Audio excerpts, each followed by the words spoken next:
Hey guys, tonight we're stepping back in time, not to witness grand battles or royal intrigue, but to experience the quiet, often overlooked world of a medieval scribe.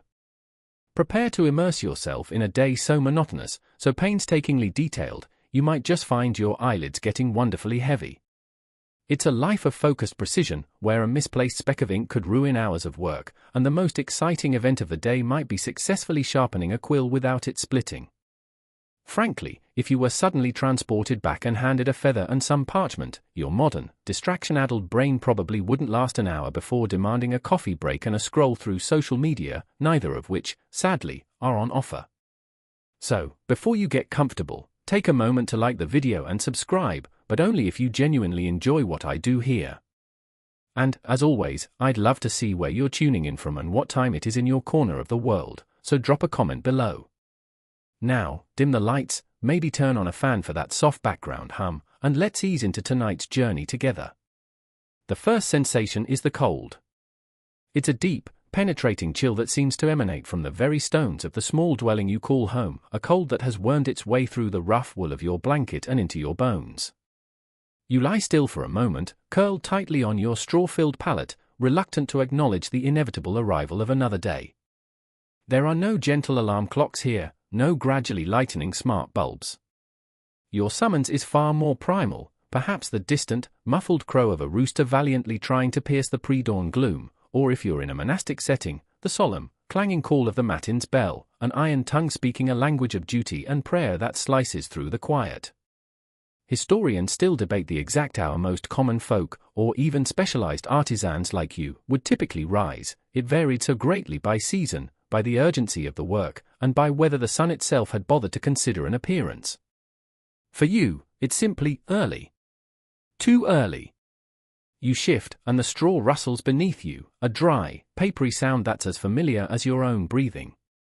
It's not uncomfortable, not exactly. You're used to it. But there are always a few stray stalks that seem determined to make their presence known, poking insistently through the thin fabric of your tunic, the simple, knee-length garment you sleep in. Luxury might be a smoothly worn patch of straw, a temporary hollow that cradles you just so. You burrow your nose deeper into the blanket, a coarse, homespun thing that smells faintly of lanolin, wood smoke, and the faint, ever-present aroma of damp that clings to everything in this era. Slowly, tentatively, you extend a foot from beneath the covers. The air hits it like a splash of icy water, and you recoil for a second. This is the moment of decision, the daily battle between the fleeting comfort of your nest and the unyielding demands of your profession. The scriptorium waits for no one, and the pages you're tasked with copying won't fill themselves. With a sigh that condenses in the frigid air, a tiny, fleeting cloud in the darkness of your small chamber, you push the blanket aside. The floor, whether it's packed earth, rough-hewn wooden planks, or cold stone, is shockingly cold against your bare soles. You sit up, swinging your legs over the side of the pallet, and the chill wraps around you more completely. Your limbs are stiff, protesting the movement. You can hear the faint, rhythmic breathing of others nearby if you share your small living space, perhaps family members huddled together for warmth, or fellow monks in their cells, each beginning their own silent transition from sleep to wakefulness. The concept of personal space, as we know it, was quite different. Communal living was the norm for most, a fact well documented in household records and monastic rulebooks. Sharing warmth, sharing resources, it was all part of survival. Now, to dress. There's no flicking on a light switch. If the hearth in the main room still holds a few dying embers, a faint, ruddy glow might offer the barest hint of illumination. Otherwise, you're dressing by feel, your hands going to the familiar shapes of your clothes piled on a nearby chest or stool, the only pieces of furniture besides your bed. First, your brays, loose linen underdrawers, then the long chausse, or hose, which you'll tie to your belt. They're made of wool, most likely, offering some protection against the cold, though itchy is probably a more accurate descriptor by modern standards. You pull on another tunic, perhaps a slightly finer one than your sleep shirt, though the finer is a relative term. It's all about practicality and warmth. If it's particularly biting, you might add an overtunic or a small mantle. Every movement is an effort in the chill, your fingers fumbling slightly with ties and folds. You might pause, listening to the sounds of the world outside your immediate space. The wind, a constant companion in these less-than-airtight dwellings, might be whistling through cracks in the shutters or under the door, carrying with it the scent of damp earth or, if you're in a town, the less romantic smells of a medieval settlement waking up, wood smoke from early fires, distant animal noises, the faint tang of waste. It's a symphony of the era, one you're intimately familiar with. Hygiene, by 21st century standards, is, let's just say, efficient. A basin of water, likely fetched the night before and now numbingly cold, sits on the chest. If you're feeling particularly brave, you'll splash some on your face and hands. There's no fragrant soap, no running hot water, certainly no invigorating shower. The idea of a daily full-body wash was a luxury few could afford or even conceive of, especially in winter. A quick rub with a rough linen cloth, and you're considered ready to face the world. It's remarkable what humans can adapt to, isn't it? The grime was just a part of life, an extra layer, perhaps. If the darkness is still absolute, you'll need light. This means fumbling for your tinderbox, a small, precious possession containing flint, steel, and some dry tinder like charred linen or fungus. The act of striking a spark, nursing it into a tiny flame, and then transferring it to a sliver of wood or a rushlight dipped in tallow is a skill in itself, one often taken for granted but essential. A quirky little fact, some households, particularly poorer ones, might engage in borrowing fire from a neighbor whose hearth was still going, rather than go through the whole process themselves, carefully carrying embers in a covered pot. Whether a scribe, even one of modest means, would always have their own reliable fire-starting kit, or if they too sometimes relied on a neighbor's generosity or the communal hearth, is one of those small domestic details that sparks lively, if minute, discussions among social historians. Finally, a thin tallow candle or a sputtering rushlight casts its meager, flickering glow around your small space, pushing back the deepest shadows but doing little to dispel the cold. The light dances on the rough walls, perhaps made of wattle and daub or uneven stone, revealing the simplicity of your surroundings. It's just enough light to see your way, to gather your few essential belongings for the day ahead. You take a moment, a breath. The day stretches before you, a long corridor of focused effort. The scriptorium, with its particular scent of parchment, ink, and beeswax, awaits. The exemplar, the master text you're copying, sits patiently, its neat lines a silent challenge to your own skill and endurance.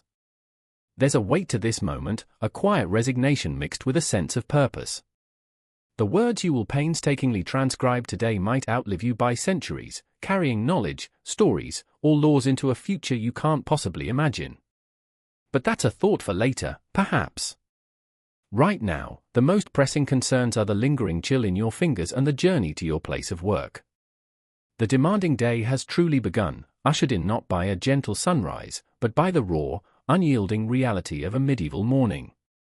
The cold is a constant companion, a reminder of the fragility of comfort, and the quiet sighs are not just of weariness, but of a deep, ingrained acceptance of the world as it is, a world where every meticulously formed letter is a small victory against the encroaching gloom.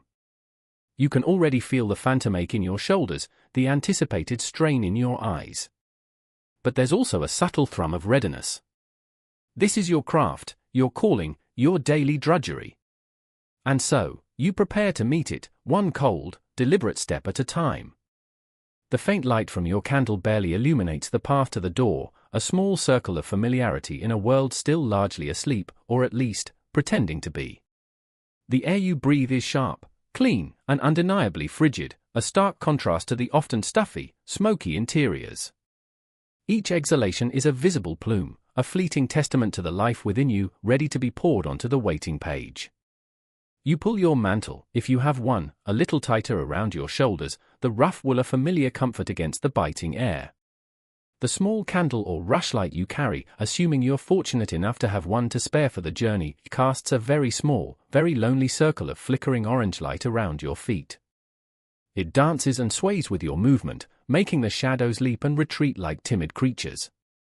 This tiny flame is your fragile shield against the overwhelming darkness of the pre-dawn world. It's precious, every flicker a reminder of the resources it consumes. Whether the average person on such an early journey would routinely carry their own light, or simply rely on a good memory, the faint glow of the moon and stars, if visible, and a healthy dose of luck, is something not always clear from the sparse records of daily life for ordinary folk.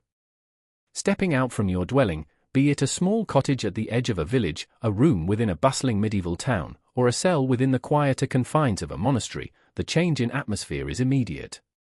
The air outside is even colder, sharper, and it carries a whole new collection of scents.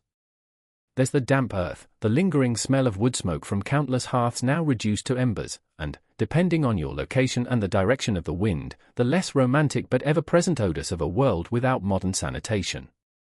Let's just say the phrase fresh morning air might have had a slightly different, more robust interpretation back then.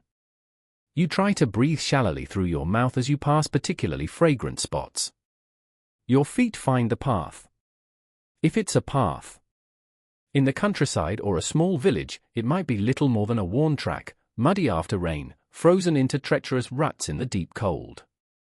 In a town, you might have the luxury of uneven cobblestones underfoot, slick with morning dew or a thin layer of frost. Either way, it's a journey that demands your full attention, especially in this meager light.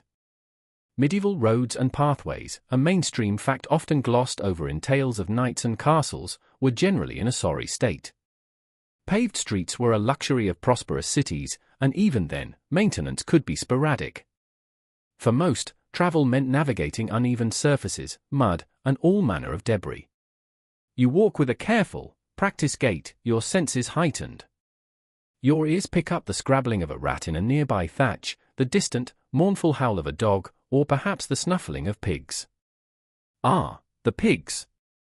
In many medieval towns, these creatures roamed with a certain degree of freedom, acting as a kind of unofficial, four-legged sanitation crew, gobbling up refuse that would otherwise pile even higher in the streets. So, that dark shape you sidestep might not be a shadow, it could be a slumbering hog, or the fragrant evidence of its earlier passage. It adds a certain, organic obstacle course element to your morning commute. One could say it keeps you on your toes, quite literally. The darkness is profound. Away from the very heart of the largest cities, which might have had some rudimentary forms of public lighting like a lantern at a quay gate or shrine, most places were plunged into absolute blackness once the sun went down. You learn to navigate by the silhouette of rooftops against the slightly less dark sky, by the feel of the ground beneath your feet, by the subtle echoes of your own footsteps. Your other senses compensate, painting a picture of the world around you in sounds and smells. It's a far cry from streetlights and illuminated shop windows. This is a darkness that feels ancient, a darkness that holds secrets and perhaps a touch of fear, though you're too accustomed to it for overt alarm. Are you alone on this pre-dawn trek? Perhaps. The world around you is mostly silent, wrapped in the deep slumber that precedes the true start of the day. But you might see other flickering lights in the distance, other early risers making their way to their own duties. A baker, perhaps, already heading to their ovens, the first faint, delicious scent of wood smoke and yeast beginning to tinge the air. Or a watchman, his shift ending, his footsteps heavy with fatigue as he heads for his own cold bed. If you're within monastic walls, you might hear the low murmur of distant chanting as the monks begin their early services, the sound a comforting, rhythmic pulse in the stillness. The sounds of your own passage are stark in the quiet. The crunch of your leather-soled shoes on frosty ground, the rustle of your woolen clothes, the small, almost metallic puff of your breath condensing in the air. Each sound seems amplified. You pass by darkened houses, their shutters tightly closed against the night and the cold. You might imagine the people huddled within, lost in dreams, oblivious to your solitary journey. There's a certain loneliness to it, but also a kind of peace. This is your time, a quiet interlude before the concentrated demands of the scriptorium begin. You might encounter a night soilman, one of those unsung heroes of medieval urban life, completing his rounds. Theirs was a truly thankless task, collecting human waste under the cover of darkness. The exact nature of street cleaning, if it existed at all in smaller towns or less organized urban areas, is a topic of ongoing scholarly discussion among historians. While larger cities had officials like rakers or scavengers tasked with removing refuse, their effectiveness and the general state of cleanliness, or lack thereof, varied immensely. For the most part, you be wise to watch where you step. If you are in a town, the streets are narrow, winding, hemmed in by tall, timber-framed houses that lean precariously towards each other, almost seeming to whisper secrets across the gap. These narrow thoroughfares can become wind tunnels, funneling the cold air directly at you. You pull your hood further over your head, tucking your chin down. Sometimes, a door will creak open, a sliver of light spilling out as someone else ventures forth. A brief, mumbled greeting might be exchanged, a curt nod, the quiet acknowledgement of shared hardship, of being awake and active while the world sleeps. A quirky, lesser-known tidbit is the origin of the word curfew. It comes from the old French couvre-feu, meaning cover fire. It was an order, often signaled by a bell, for fires to be covered or extinguished at a set time in the evening, partly to prevent accidental conflagrations in closely packed wooden towns, and partly for maintaining civic order. By this pre-dawn hour, the curfew would have long passed, but the covered fires mean less smoke and a deeper chill in the air. As you walk, your mind might drift. You might be mentally preparing for the text you're to copy today, recalling the intricate letter forms, the specific layout required. Or you might be thinking of something more mundane, whether the ink you mixed yesterday will be the right consistency, or if your favorite quill is due for another sharpening. These small, practical thoughts occupy the space, keeping at bay any anxieties about the long day of meticulous labor ahead. The air is still, heavy, and damp. It seeps into your clothes, making the wool feel heavier. You can taste it, a metallic tang of cold. If there was rain recently, the path might be a quagmire, and you'll be picking your way carefully to avoid the deepest puddles, your progress slow and deliberate. A slip here could mean a day spent in wet, freezing clothes, a truly miserable prospect, and one that could easily lead to illness. Remember, no convenient tumble dryers or spare sets of fine merino wool thermals. Getting soaked was a serious business. Gradually, almost imperceptibly, the deepest black of the sky might begin to soften ever so slightly in the east, though the sun is still a long way off. It's more a feeling than a visible change, a subtle shift in the quality of the darkness. Or perhaps it's just wishful thinking. Your destination is getting closer. If you're headed to a monastery, the imposing stone walls might begin to loom out of the gloom, the rhythmic sound of the bells for lords perhaps growing louder, a solemn and beautiful sound that echoes in the still air, a call to prayer that has marked the hours for generations. You pass through a gate, the sound of your footsteps changing as you move from the rough track onto a more carefully maintained path within the cloister garth. If your scriptorium is in a town, perhaps attached to a cathedral or a university, or even a private workshop, you navigate the familiar labyrinth of streets. The smells might change slightly, perhaps the faint, savory aroma from a cookshop that caters to early workers, or the metallic tang from a blacksmith's forge, though it's likely too early for most of those to be fully active. You turn a corner, and there it is, the familiar door, the building that houses your daily labor. A sense of inevitability settles over you. The journey, with its small challenges and quiet observations, is over. The real work is about to begin. You take one last deep breath of the cold, murky air, and prepare to enter. You reach for the heavy wooden door of the scriptorium, perhaps iron-banded and studded, its surface cool and solid beneath your chilled fingertips. It groans a quiet protest as you push it inward, a sound that seems almost reverent in the pre-dawn stillness. Stepping across the threshold, you leave the raw, elemental world of the murky path behind and enter a space dedicated to silence, study, and the meticulous preservation of words. The air inside is different. It's still cold, make no mistake, the scriptorium is rarely, if ever, directly heated. The risk of fire to the priceless manuscripts and the vast quantities of flammable parchment is far too great. So, your main source of warmth will be your own body heat, the layers of wool you're wearing, and perhaps the sheer intensity of your concentration later in the day. Some might call it a state-of-the-art medieval climate control system, designed primarily for the books, not the scribes. You just call it cold. But the cold here feels drier, less damp than outside. It carries the unique perfume of this place, the faint, slightly sweet, and earthy scent of parchment, the subtle aroma of aged leather bindings, the sharp tang of iron gall ink, a hint of beeswax used for polishing writing tablets or sealing documents, and perhaps, if you are in a monastic scriptorium, the lingering ghost of incense from a nearby chapel. Your eyes, accustomed to the deeper gloom outside, slowly adjust. The scriptorium is a long, relatively narrow room, often, as a well-known historical fact confirms, situated on the north side of a monastery's cloister. This orientation provided more even, indirect light throughout the day, deemed essential for the painstaking work, and also helped keep the precious vellum and parchment from becoming too dry or, conversely, too damp and prone to mold. High, arched windows, probably unglazed or covered with translucent sheets of oiled linen or scraped horn rather than clear glass, which was an expensive luxury, might line one wall. At this hour, they are just pale rectangles against the darkness, offering no significant illumination yet. Any light within comes from carefully placed candles or oil lamps, casting pools of light on individual workstations, though their use would be strictly monitored. You see other figures moving like shadows in the dimness. Some are already seated, hunched over their desks, the faint scratching of a quill already audible if you listen intently. Others, like you, are just arriving, their movements quiet and deliberate. The defining characteristic of the scriptorium, even more than the cold or the smell, is the silence. It's not an empty silence, but a charged, purposeful quiet. In many monastic orders, a strict code of silence was enforced here. Talking was forbidden, or at the very least, severely restricted, to prevent errors in transcription and to maintain a contemplative atmosphere.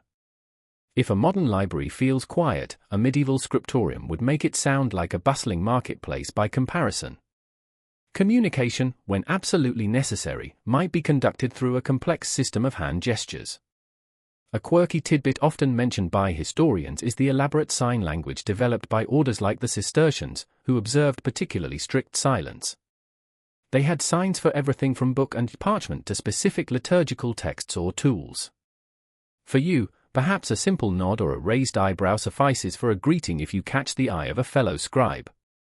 There's an unspoken understanding, a shared purpose that binds you together in this chilly, silent endeavor. You move towards your assigned spot. This might be a heavy, sloping wooden desk, known as a pluteus, perhaps shared with another scribe if space is tight. Or, if this scriptorium is well appointed, you might have a carrel, a small, partitioned alcove, sometimes built into the recesses of the windows, offering a sliver more privacy and perhaps slightly better light later in the day. You run a hand over the wooden surface of your desk. It's worn smooth by the hands and arms of countless scribes before you, generations of quiet labor etched into its very grain. You set down any small bundle you might be carrying, perhaps your meager midday meal wrapped in a cloth. Whether scribes were allowed any form of personal comfort items, like a small, rough cushion to soften the hard wooden bench, or a wrapped, heated brick for their feet, a risky proposition near flammable materials, is a detail often debated by those studying the practicalities of monastic daily life and manuscript production. For now, you accept the Spartan conditions as part of the work. Your gaze sweeps across the room. There's Brother Michael, already squinting at a large folio, his shoulders characteristically hunched.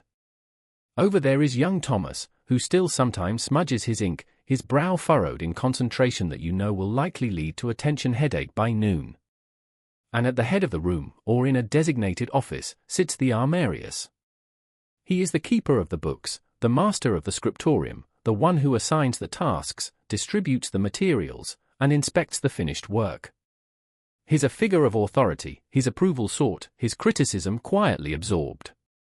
You could think of him as the medieval IT manager, holding the keys to all the essential software, or in this case, the precious exemplars. Now, to gather your tools and the day's assignment. You approach the armarius or the locked cupboard where the writing materials are stored. He might already have your next section of parchment and the exemplar, the master manuscript you are to copy, laid out for you. Or you may have to request it, perhaps with a specific gesture if speech is forbidden. The exemplar itself is handled with utmost care. It could be an ancient, revered text, its pages thin and fragile, its script perhaps faded or written in an archaic hand that will require all your skill to decipher accurately. Or it might be a more recent work, but no less valuable. Each manuscript represents an enormous investment of time and resources. You receive your allotment of parchment for the day. It's cool to the touch, its surface either smooth or slightly rough depending on the quality and preparation. This is your canvas, the blank slate upon which you will pour hours of effort. You also check your personal toolkit, which you might keep in a small wooden box or leather pouch. Your quills, goose, swan, or crow feathers need to be inspected. Is the nib still sharp, or will it need recutting? Your penknife, a small, sharp blade, is essential for this and for scraping away errors. You'll have a lead plummet or a silver point stylus for ruling lines, a ruler, often just a straight piece of wood or bone, and perhaps a pumice stone for smoothing the parchment further or for erasing stubborn marks. Your ink pot, likely a small horn or ceramic vessel, needs checking. Is the ink level sufficient? Is its consistency right, not too thick, not too watery? If you need fresh ink, that too might be obtained from the armarius or a central supply. The quiet hum of the scriptorium is beginning to solidify. It's a symphony of subtle sounds, the rustle of parchment, the almost inaudible scratch of quill on surface, the occasional soft cough, the distant clang of a church bell marking another prayer office. There's a palpable sense of focused energy in the room, a collective dedication to the task at hand. You return to your desk, your materials carefully arranged before you. The cold seeps into your bones, a familiar companion. You might rub your hands together briskly, blow on your fingertips, trying to coax some warmth into them before you begin the delicate work of preparing the page. The day is young, the light is still weak, but the scriptorium is awake, a silent engine of knowledge, and you are one of its vital, if often uncelebrated, components. The anticipation of the work mingles with the lingering chill of the morning, creating a unique sensation of readiness and resignation. The first task, before even a single letter is formed, will be the meticulous preparation of that blank parchment sheet, a ritual in itself. Before you can even think about dipping a quill into ink, before the first majestic capital or humble minuscule is formed, there is the parchment. You unroll the sheet assigned to you, or perhaps it's a bifolium, a larger piece folded to make 2 leaves, 4 pages. It lies there on your sloping desk, cool and slightly stiff, a pale expanse in the dim light of the scriptorium. This isn't paper, born from plant pulp, easily produced and readily available like your modern descendants might take for granted. This is skin. Animal skin. Usually sheep, goat, or if it's a particularly fine piece, calf skin, which produces the prized vellum. You run your fingers lightly over its surface. Each piece is unique, a testament to the creature it came from and the laborious process that transformed it. You can often distinguish the hair side, slightly rougher, perhaps with the faint pattern of follicles still discernible, from the smoother flesh side. The hair side tends to be a bit more yellow and can be more resistant to ink, while the flesh side is often whiter and more receptive. Scribes would, as a common practice, try to arrange their pages so that a flesh side faced another flesh side, and a hair side faced hair, throughout the finished book or quire, a subtle detail that maintained visual consistency. This sheet before you has already undergone a lengthy and, frankly, rather unpleasant journey to reach your desk. It was soaked in a lime solution to loosen the hair and fats, then painstakingly scraped clean of flesh and hair by parchment makers. After that, it was stretched taut on a wooden frame, a hearse, and scraped again and again with a curved knife as it dried under tension, a process that aligns the collagen fibers and creates its characteristic thinness and strength.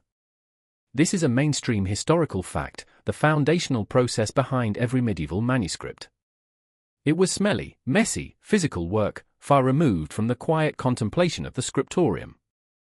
You, as the scribe, are receiving it at the tail end of this production line, but its history is embedded in its very texture.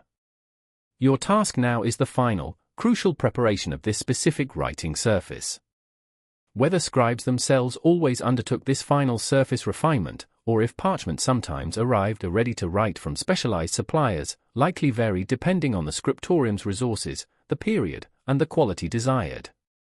But today, this piece needs your attention. You might notice imperfections, a small scar from an insect bite on the living animal, now a tiny hole or a translucent blemish, or perhaps a place where the scraping was a little too enthusiastic, leaving a thin spot that will require careful handling. This parchment has character, you might muse, which is a polite way of saying it's going to be a bit challenging. A tiny hole is the medieval equivalent of a paper jam, only far less fixable and much more expensive to replace. First, you secure the parchment to your desk. Some scribes might use small lead weights on the corners, or simply the pressure of their non-writing hand.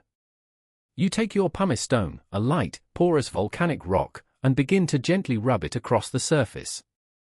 This isn't a vigorous scrubbing, it's a delicate, patient abrasion.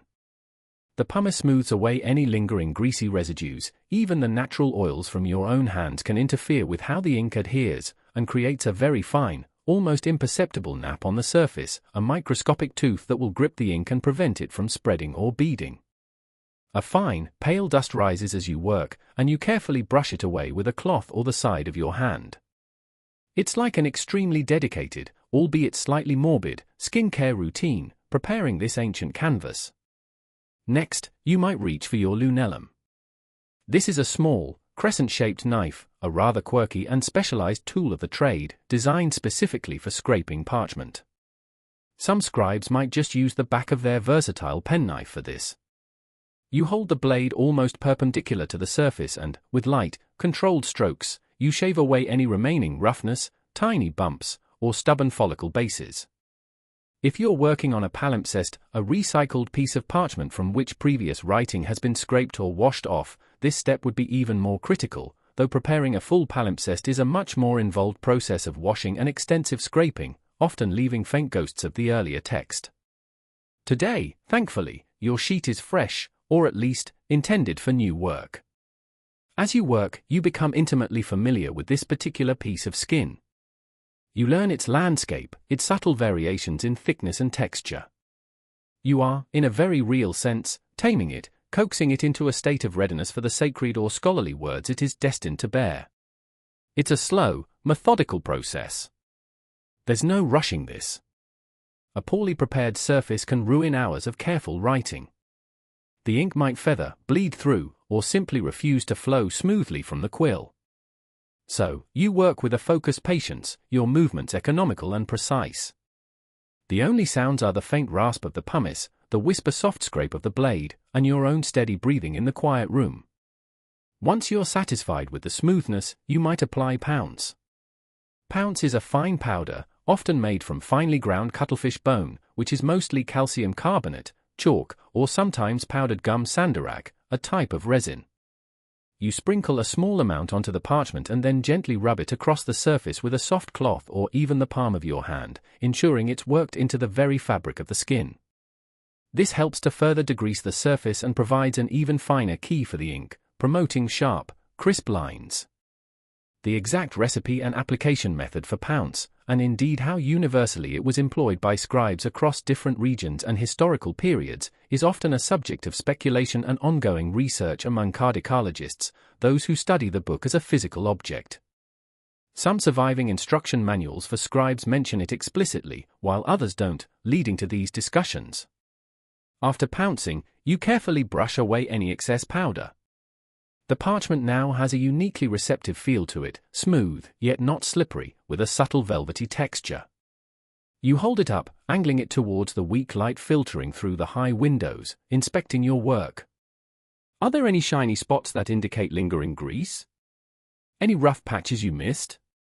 Your fingertips, sensitive from years of this work, can detect imperfections your eyes might overlook in the dim light. A quirky, lesser-known fact is that experienced scribes could develop an almost tactile sixth sense for the quality and readiness of their parchment, identifying the animal it came from or even the region it was processed in, simply by its feel and response to their tools. The preparation of this single leaf, or bifolium, might take a considerable amount of time. It's a quiet, meditative part of your day, a prelude to the more intellectually demanding task of transcription. There's a certain satisfaction in it, the transformation of a raw, somewhat recalcitrant material into a pristine surface, eager for the imprint of words. It's a tiny, personal victory in the face of the day's larger challenges. The cold still gnaws at your fingers, your back is already beginning to anticipate the ache of long hours hunched over, but in this perfectly prepared sheet of parchment, there is a sense of order, of potential. It's a blank promise, waiting to be filled. You lay it carefully back on your desk, ensuring it's perfectly flat and secure. The skin is now, finally, a page. Your parchment lies pristine and ready, a pale, smooth field awaiting cultivation. But a field, however well prepared, is useless without seed. And for you, the scribe, that seed is ink. Not just any ink, but a concoction that must be consistent, flow smoothly from your quill, and bind permanently to the skin, creating marks that will hopefully endure for centuries. This is where the sooty alchemy, or perhaps more accurately, the Gallic alchemy, truly begins. You turn your attention to your ink pot, a humble vessel of horn, ceramic, or perhaps even lead-glazed earthenware. It sits patiently on your desk, a small, dark well of potential. Most scribes, especially in established scriptoria, wouldn't be grinding up raw ingredients every single morning. Ink making, particularly the creation of iron gall ink, was often done in larger batches. However, the daily tending and preparation of one's personal ink supply was a crucial ritual. The most common ink used for manuscript writing in the medieval West, a historical fact well established by researchers, was iron gall ink. Carbon black ink, made from soot, lampblack, mixed with a binder like gum, was older and excellent for its deep blackness and permanence, especially favored in some earlier periods and in other cultures, but iron gall ink had largely taken over for parchment work in Europe by your time. It had the advantage of chemically bonding with the parchment, making it very durable, and it flowed nicely from a quill. Its one little quirk? It often started out a pale grey or brownish color when first applied, only darkening to a rich black or deep brown-black upon oxidation, as it reacted with the air. A bit like a moody teenager, it only revealed its true colors after a little time and exposure. Let's imagine you're checking on a batch or a fellow specialist in the scriptorium, prepared a few days or weeks ago. You lift the small lid or remove the plug from your ink pot. The aroma that greets you is distinctive, a slightly metallic, acidic, and perhaps faintly sweet or wine-like scent. This is the signature perfume of your craft, a far cry from the flowery concoctions modern folk might dab on their wrists. Yours is the scent of knowledge in the making. The primary ingredients for this remarkable fluid are surprisingly common, yet their combination is almost magical. First, there are oak galls, those strange, round growths found on oak trees, caused by the larvae of gall wasps. These galls are rich in tannic and gallic acids. Then there's vitriol, which in this context usually means iron, 2-sulfate, often called green vitriol or copperas, a bit of a misnomer, as it's iron-based, not copper. This provides the iron component. And finally, a binder is needed, most commonly gum arabic, a resin harvested from acacia trees, which helps the ink flow, binds the pigment particles together, and adheres them to the writing surface. All of this is mixed with a liquid. Water is common, but as a quirky historical tidbit, some recipes called for wine, beer, or even, in certain less formal or more experimental recipes, urine. The wine or beer might have been thought to prevent the ink from freezing in those unheated scriptoria, or perhaps to lend certain qualities to its flow or color. The precise rationale for some of these additives is sometimes lost to us, though the ammonia in urine could have acted as a degreaser or affected the pH. You probably stick to water or wine in your scriptorium, an institution of dignity, after all. If you were making it from scratch, you'd have crushed the dried oak galls in a mortar, a noisy, dusty job. Then, these crushed galls would be soaked or even boiled in water or wine for several days to extract the precious acids.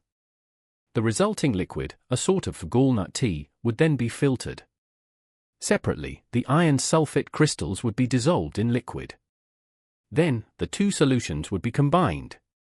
This is where the initial magic happens. Though it's a slow transformation, the mixture wouldn't turn black instantly. It's a chemical dance that takes time. Finally, the powdered gum arabic would be stirred in, dissolving to create the right viscosity, not too thick to clog the quill, not too thin to bleed into the parchment fibers. The precise ratios of these ingredients are often a point of scholarly contention. Surviving medieval recipes can be wonderfully vague, using measurements like a handful of galls or as much vitriol as a walnut. This leads to ongoing experimentation by modern researchers and historical craftspeople trying to replicate these ancient inks faithfully. Some historical recipes are so imprecise they read less like chemistry and more like a particularly optimistic session in a potions class. Today, however, your main concern is the condition of your existing supply. You dip a spare, clean quill or a small wooden stirrer into the pot. Is the ink too thick? It can happen overnight as water evaporates, especially in the dry air. If so, you'll need to add a tiny drop or two of water or wine, stirring it in patiently until the consistency is just right. Too thin? That's trickier, as it might mean the batch wasn't made with enough gum arabic, or it has separated. You might try adding a minuscule amount of freshly powdered gum, but that risks clumps. Usually, an ink that's too thin is a sign of a problematic batch. You also look for signs of trouble. Mold can grow on ink, especially if it has a high organic content and isn't acidic enough. You'd see a fuzzy layer on top, and that's a bad sign, potentially affecting the ink's quality and longevity. Sediment can also be an issue, where the pigment particles settle at the bottom, leaving a watery liquid on top. Thorough stirring is essential. This daily checkup is vital. Your ink is your partner in this work, and like any good partner, it needs understanding and care. Whether scribes in all settings meticulously made their own ink from base components, or if, particularly in larger urban centers or wealthier institutions, they could purchase ready-made ink cakes or even liquid ink, likely depended greatly on local resources, the scale of production, and individual preference. Once you're satisfied with the consistency, you'll want to test it. You reach for a scheduler, a scrap piece of parchment kept for just such purposes, for testing nibs and, of course, ink. You dip a working quill, one you'll likely use today, into the pot, ensuring just the right amount of ink is drawn up into the nib slit. Then, on the scrap, you make a few practice strokes, a straight line, a curve, perhaps a letter or two. You watch how it flows. Does it glide smoothly, or does it catch and stutter? Is the color even? Does it feather out into the parchment fibers, indicating the ink is too thin or the parchment still greasy, despite your best efforts from section 4? Does it dry too quickly, or remain stubbornly wet? Iron gall ink has another characteristic that scribes had to be aware of, its acidity. Over centuries, this acidity could actually burn through the parchment, leaving a lace-like pattern where the letters once were, or making the text appear on the reverse side of the leaf. This is a phenomenon restorers and librarians are all too familiar with when handling ancient manuscripts. So, while it was a wonderfully permanent ink in many ways, it had its own built-in self-destruct mechanism, albeit one that operated on a timescale of centuries. You, of course, aren't thinking that far ahead. Your concern is getting through today's quota with crisp, clear, and enduring black marks. The alchemy of ink is a delicate balance. Too much gallic acid, and it might be too corrosive. Too much vitriol, and it might crystallize or fade unpredictably. Too little gum arabic, and it won't adhere properly. It's a craft learned through experience, through trial and error, through shared knowledge passed down from master to apprentice. You might even have a small, personal notebook where you jot down observations about different batches, different ingredients, or the effects of weather on your ink's behavior. Or you just commit it all to memory, your brain a living database of scribal quirks and solutions. The scriptorium is quiet, but your mind is active, assessing, adjusting, preparing. The rich, dark fluid in your pot is more than just colored water, it's history waiting to happen, one meticulously penned letter at a time. And you, the humble scribe, are its conduit. With your parchment smoothed to perfection and your ink stirred to just the right consistency, your gaze now falls upon the next crucial instrument in your daily symphony of script, the humble feather. You have a small bundle of them, perhaps tied together with a bit of twine, resting in a designated spot on your desk or in a nearby niche. These aren't just any feathers plucked randomly from a passing bird. These are typically the primary flight feathers of a goose, or sometimes a swan for larger, more robust quills, or even a crow for finer work. Each one is a marvel of natural engineering, light yet strong, and destined for a purpose far removed from soaring through the sky. You select one. Experienced scribes often develop distinct preferences. A quirky, yet practical, tidbit that many historical sources confirm is the preference among right-hand scribes for feathers taken from the left wing of the bird. The natural curve of these feathers arcs away from the line of sight and fits more comfortably into the right hand, allowing for a better view of the nib as it meets the parchment. For left-handed scribes, the reverse was true, right-wing feathers were preferred. It's a small detail, but in a job that involves hours of repetitive motion, such ergonomic considerations, even if instinctively adopted, could make a significant difference. The feather you choose feels light in your hand. You examine its barrel, the calamus, the hollow, translucent tube at the base. It needs to be strong, with a good spring to it. Some feathers might have already undergone a process called dutching or tempering. This involved briefly heating the barrel in hot sand or ash, or by other methods of controlled heat application, which hardened the keratin, making it less likely to split during cutting and helping it hold a sharp point for longer. Whether every scribe meticulously dutched their own feathers, or if some were supplied already treated, especially in larger scriptoria, is not always definitively clear from the historical records. Let's assume this one has been suitably prepared, or that you're skilled enough to work with it as is. Now comes the star of this particular operation, your penknife. This small, exceedingly sharp blade is perhaps your most versatile and indispensable tool. You use it for scraping parchment, for making corrections, and, most importantly, for shaping and reshaping the delicate point of your quill. Its edge is kept razor-sharp, a testament to your care and reliance on it. Trying to cut a quill with a dull knife is like trying to perform surgery with a butter spreader, messy, frustrating, and unlikely to yield good results. The process of cutting a quill nib is an art form in itself, a skill honed over countless hours of practice. It's not something you master overnight. The mainstream historical understanding of quill cutting involves several key steps, each requiring precision and a steady hand.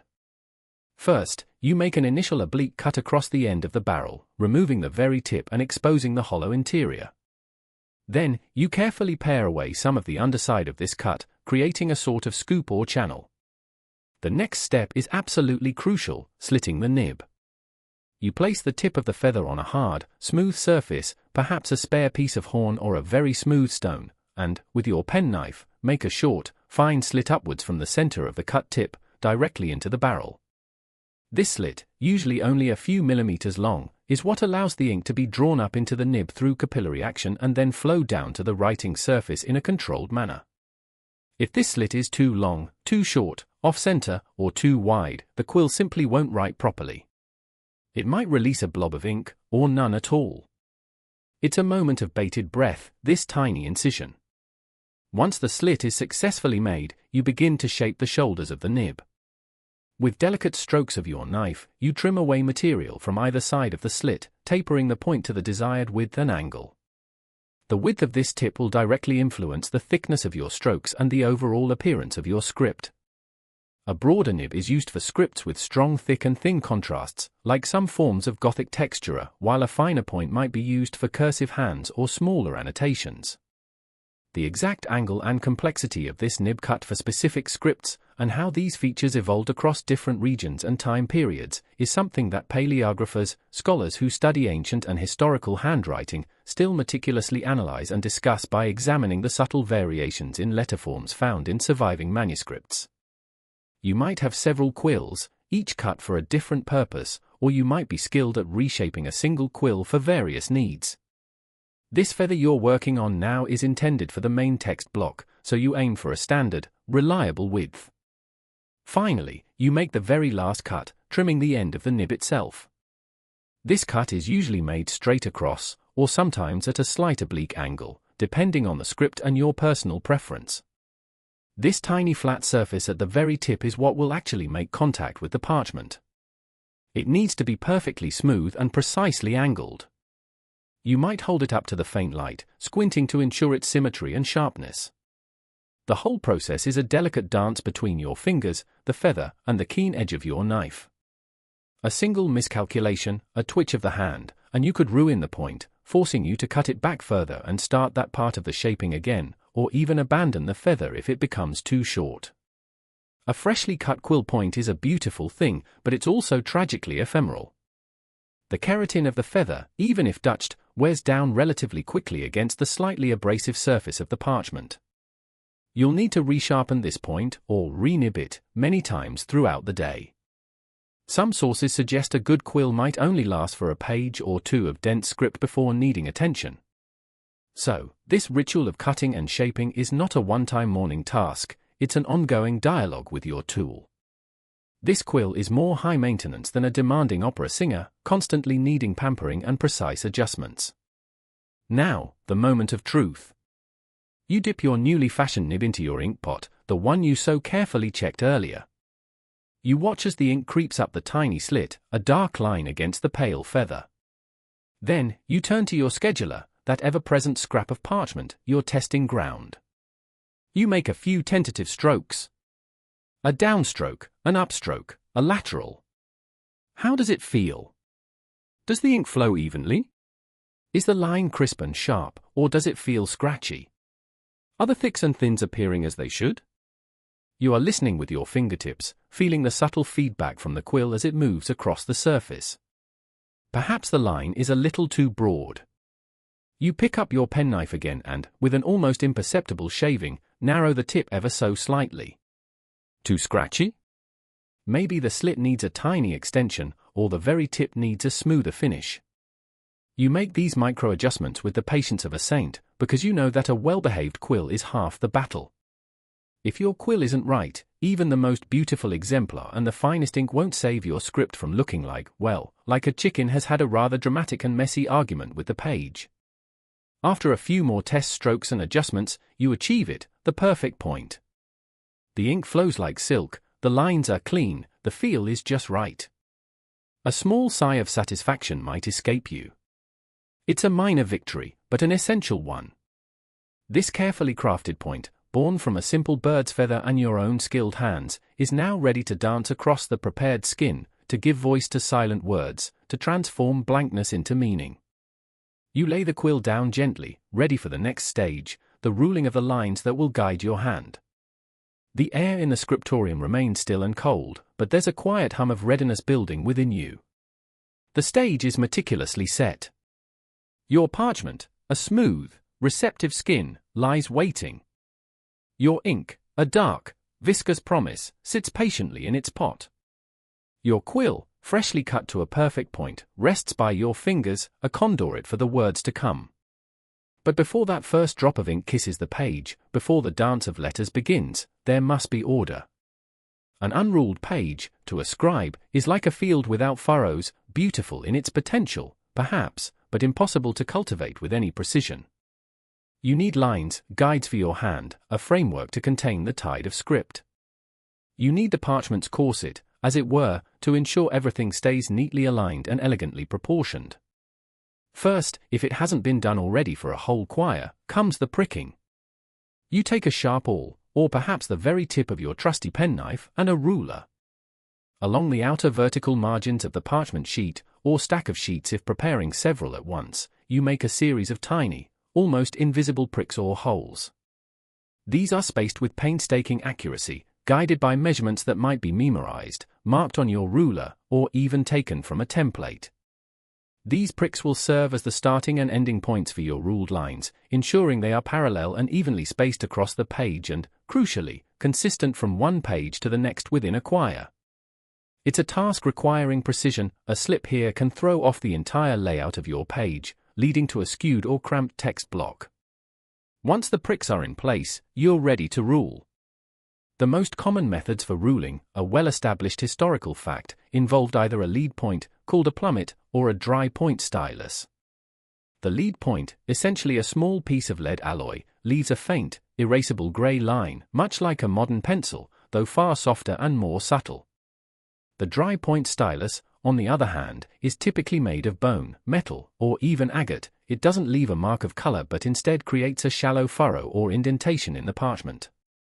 This furrow guides the quill, and the lines are often only visible when the page is held at an angle to the light. The choice between lead and dry point might depend on tradition, personal preference, or the desired aesthetic of the finished manuscript, as lead lines, if not erased, would remain faintly visible, while dry point lines were more ghostly. You pick up your ruler, a straight-edged piece of wood, bone, or perhaps even metal if your scriptorium is well equipped, and align it with a pair of pricks on opposite margins. Then, with your chosen ruling tool, you draw the line. If using a lead point, the motion is gentle, a soft whisper across the skin, leaving behind that pale grey guide. If using a dry point, you apply a bit more pressure, impressing the line into the parchment surface. The sound is a faint, smooth hiss or a barely audible scratching, depending on the tool and the parchment. You repeat this process for every horizontal line that will carry your text, and often for vertical bounding lines as well, which define the left and right margins of your text column or columns. The number of lines, their spacing, the distance between baselines, and the overall dimensions of the text block are all carefully predetermined by the nature of the text being copied and the desired layout of the book. Some manuscripts, particularly those intended for scholarly use with extensive glosses, commentaries written in the margins or between the lines of the main text, or those designed to incorporate illustrations or decorative initials, had incredibly intricate ruling patterns. A quirky, lesser-known aspect of manuscript studies is the analysis of these complex layouts, which were almost architectural in their planning, with different zones of the page ruled for different types of content, all mapped out before a single word of the main text was inscribed. The faint traces of these ruling lines, whether of lead or impressed by a stylus, are often still visible in medieval manuscripts today, providing invaluable clues to paleographers and cardicologists about the production process and the scribe's working methods. Whether the ink used for ruling, when actual ink was employed, more common for decorative lines or complex diagrams than for the main text block, was sometimes a deliberately diluted version of the main writing ink, or perhaps a specially prepared lighter ink formula, is a matter of ongoing discussion and analysis among manuscript scholars. The process of ruling is meditative, repetitive, yet demanding of unwavering concentration. Your eyes follow the ruler's edge, your hand maintains steady pressure. A crooked line is a glaring flaw, an unwelcome ripple in the sea of text. Finally, after what might feel like a significant passage of time, but is merely a fraction of your day's labor, the page is fully ruled. It now bears a grid of faint lines, a subtle but essential scaffold upon which your words will be built. It's a thing of quiet beauty in its own right, this network of potential. You take a moment. You look at the exemplar, the master copy you are to reproduce, positioned conveniently nearby, perhaps on a small lectern or propped against a weight. You read a few words, refamiliarizing yourself with the script, the flow, the specific letter forms. You clear your mind of distractions. The gentle, almost inaudible hum of the scriptorium is the only sound, apart from your own breathing. Now, for the first true commitment of ink to this carefully prepared page. You pick up your perfectly sharpened quill, the one you so painstakingly crafted earlier. With a steady hand, you dip its very tip into your ink pot. Not too deep, you don't want a blob of ink that will drip and spoil your pristine surface. Just enough for the ink to be drawn up into that tiny, crucial slit in the nib. You might lightly touch the nib against the inner rim of the ink pot to shed any excess, a gesture as practiced and unconscious as blinking. This moment, this first dip, can feel almost like the start of a performance, or perhaps the trepidation before a first date. You hope it goes smoothly, that the connection is good. You position your hand, your quill held at the correct angle for the script you are about to write. You take a breath. And then, you touch the quill to the parchment. The first stroke. It's a moment of pure focus. The ink, perhaps still a pale greyish hue if it's fresh iron gall, flows from the nib onto the skin. The sensation is unique, the slight drag of the quill, the almost imperceptible give of the parchment beneath it. You begin to form the letters, carefully, meticulously copying from the exemplar. The shapes emerge, line by line, curve by curve. The first word takes shape. Then the next. The sound is incredibly soft, a tiny, dry scratching, the voice of the quill speaking its inky language. It's a sound that will be your constant companion for the many hours to come, a sound that, for a scribe, is perhaps more familiar than any other. You watch as the fresh ink begins its slow transformation, gradually darkening on the page, sinking into the fibers of the animal skin, becoming a permanent part of it. The first few lines are often the slowest, as you settle into the rhythm, finding your pace, ensuring your letter height, spacing, and inclination match the exemplar and the ruled lines. There's no delete key here, no undo button. Every mark is a commitment. The journey of 1,000 words, or in your case, many thousands of characters, begins with this single, carefully placed stroke. The silence of the scriptorium is now punctuated by the faintest whisper of your labor, a sound that is, in its own way, the sound of civilization being built, one letter at a time. The first hour or two of work have passed in a state of deep absorption. Line by line, your quill has danced across the parchment, leaving its trail of darkening ink. The scriptorium, once filled with the rustle of arrivals and the quiet preparation of tools, has settled into a profound, almost tangible silence, broken only by the collective, near inaudible whisper of quills and the occasional soft sigh or muffled cough. The faint light from the high windows has slowly strengthened as true dawn has broken outside, but even at its best, the illumination within these stone walls is often muted, indirect, and far from what your modern descendants would consider adequate for such detailed work. Your world is a small circle of focus, the exemplar, your hand, the growing patch of text on the page. But now, as the morning wears on, other sensations begin to intrude upon your concentration, subtle at first, then more insistent.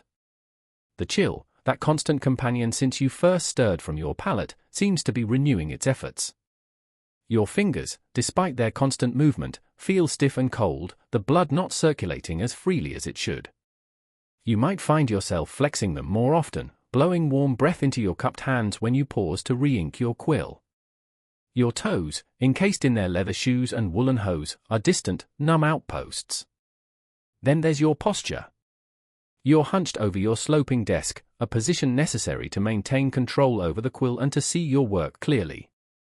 The hard wooden bench you sit on offers no concession to the shape of your body, no lumbar support, no ergonomic design. Those are concepts for a far distant future. A dull ache begins to bloom in your lower back, a familiar protest. Your shoulders are rounded, your neck craned forward. You try to straighten up, to roll your shoulders back, but the need to focus on the tiny, precise movements of your hand inevitably pulls you back into that familiar, strained curve. Your body is starting to send you little complaint notes, which will soon escalate to strongly worded letters if past experience is anything to go by. And your eyes. Your poor eyes. They are engaged in what can only be described as a medieval form of micro-crossfit, constantly shifting focus between the exemplar, the tip of your quill, and the lines you've just written, all in less than ideal lighting. The flickering of any nearby candlelight, if still in use, or the uneven natural light, contributes to a growing sense of fatigue. You might find yourself blinking more frequently, or rubbing your eyes with the back of your hand, very carefully, of course, to avoid transferring any ink smudges from your fingers to your face, or worse, to the precious parchment. A gritty, tired sensation begins to settle in, a precursor to the headaches that sometimes plague you by day's end. It's a well-documented historical reality that scribes frequently suffered from severe eye strain due to these demanding conditions, a professional hazard of their meticulous craft. The hand gripping the quill, your primary instrument, starts to voice its own grievances. The constant, controlled pressure, the repetitive fine motor movements, lead to a cramping sensation in your fingers and wrist. You might try to adjust your grip slightly, to hold the quill a little looser, but this can compromise the precision of your script. So, you endure, perhaps pausing for a brief moment to shake out your hand, to wiggle your fingers, before returning to the task. These are the small, almost unconscious rituals of discomfort management that punctuate your day. The physical toll of this work is undeniable. While the image of a scribe is often one of quiet contemplation, the reality involves significant bodily strain. This is sometimes vividly captured in the marginalia of manuscripts themselves. As a quirky, almost poignant historical insight, scribes would occasionally use the edges of their pages to jot down personal complaints or observations. You might find little notes in Latin or vernacular like, "My hand is tired, the ink is bad and the parchment is greasy and my back aches," or even more expressive lament about the cold or the sheer tedium of copying a lengthy, uninteresting text. These small, humanizing notes offer a direct window into their daily struggles, a reminder that these beautiful books were created by real people experiencing very real discomforts. One famous example even ends with the plea, explicit hoc totum, pro Christo die mihi potum. The whole thing is finished, for Christ's sake, give me a drink. You can almost hear the sigh of relief and exhaustion in those words. You take a slow, deep breath, trying to maintain that zen-like focus the work demands, even as your body sends increasingly loud signals of distress. The extent to which scribes were permitted or encouraged to take regular, short breaks to alleviate physical strain, or perhaps even to vary their posture by standing at a taller lectern for a time, is difficult to ascertain definitively from many prescriptive monastic rules, which often emphasized silence and continuous, diligent labor without necessarily detailing these practical concessions for well-being. The emphasis was on the spiritual discipline of the work, the act of copying seen as a form of prayer or meritorious labor. Whether any commonly accepted scribe stretches or specific physical exercises were known or practiced to counteract the effects of their intensely sedentary work is a fascinating but largely speculative area, with little direct evidence surviving in the historical record. Perhaps you have your own discreet ways of easing the tension, a subtle stretch of the neck, a quick clenching and unclenching of the fists, a momentary straightening of the spine when the armarius isn't looking too closely. The cold continues its insidious work, not just making you uncomfortable but also subtly impairing your dexterity. Stiff fingers are less nimble, less able to execute the fine, controlled movements required for beautiful script. You might find your lines becoming slightly less certain, your curves a little less smooth, and have to consciously refocus, to exert even more control. There's no thermostat to adjust, no cozy blanket to drape over your lap beyond your standard woolen garments. You simply endure the chiller dull, constant background hum to the more acute aches and pains. It becomes a mental game. Acknowledging the discomfort is inevitable, but dwelling on it is counterproductive. You try to channel your focus back to the text, to the rhythm of the words, the shapes of the letters. Each correctly formed letter, each clean line, is a small victory against the encroaching weariness. You are not just copying words, you are, in a way, transcending the limitations of your own tired body, pouring your energy and concentration onto the page. But it's a battle, a quiet, internal struggle waged every day in scriptoria across the medieval world. The ideal is serene, focused devotion to the task. The reality is often a symphony of minor aches, a persistent chill, and the ever-present strain on the eyes, all born with a stoicism born of necessity and dedication. The quiet sighs you hear around you are not just of boredom, but of bodies protesting their prolonged, static ordeal. The sun, your only true timepiece in this hushed world, has climbed higher in the sky, its light, though still filtered and indirect, now falling with a little more conviction through the tall scriptorium windows. Hours have passed since you first touched quill to parchment, hours filled with the rhythmic scratching of your pen, the intense focus of your eyes, and the growing chorus of your body's complaints. A new sensation now makes itself known, a dull, hollow ache in your stomach, a gentle but persistent reminder that the human machine, however dedicated to its task, requires fuel. There might not be a loud bell signaling a designated lunch break, not in the way your descendants might imagine. Monastic life had its set times for communal meals in the refectory, but this midday point, often around sext, the 6th hour after sunrise, might allow for a brief, almost furtive pause for those engaged in demanding labor like yours. Or perhaps it's simply your own internal clock, your body's wisdom asserting itself over the demands of the text. The exact timing and nature of this midday pause, whether it was a recognized nuncheon or simply an individual, almost stealthy, snack, is subject to some interpretation from historical sources, which often focus more on the main, formal meals. You decide it's time. To continue much longer without sustenance would be to invite clumsiness, a trembling hand, or a lapse in concentration, any of which could lead to a disastrous error on the precious parchment. With a slow exhalation, you carefully lift your quill from the page, perhaps marking your exact stopping point in the exemplar with a small, dry slip of vellum or a weighted thread. You cap your ink pot securely to prevent accidental spills or the ink from drying out too much. Your meal is, by any modern standard, incredibly modest.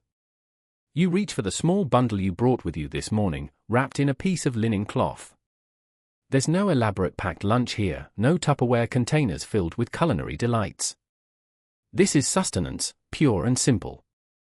The cornerstone of your meal, a historical fact true for most medieval people, is bread. Not a fluffy, white loaf, but a dense, rather coarse hunk of dark bread, likely made from rye or barley, perhaps with some wheat if you're fortunate. It's filling, sustaining, the very staff of life. Alongside it, you might have a small wedge of hard cheese, pungent and salty. It's the kind of cheese that travels well and doesn't require refrigeration, which is handy, as refrigeration is still several centuries away from being a household concept. Think of it as the medieval equivalent of a power bar, only with more character. If the season is right, you might have an apple or a pear, a welcome burst of sweetness and moisture. Or perhaps a few dried figs or dates, if the scriptorium or your household has access to such imported luxuries. There's unlikely to be any meat unless it's a very special occasion or you're a lay scribe with different dietary norms. Monastic rules often restricted meat consumption. Perhaps you have a small wooden or pottery bowl containing some leftover pottage from the previous evening, a thick, savory stew of vegetables, grains, and herbs, now cold and congealed, but still nutritious. You eat it with your fingers or perhaps scoop it up with a piece of your bread.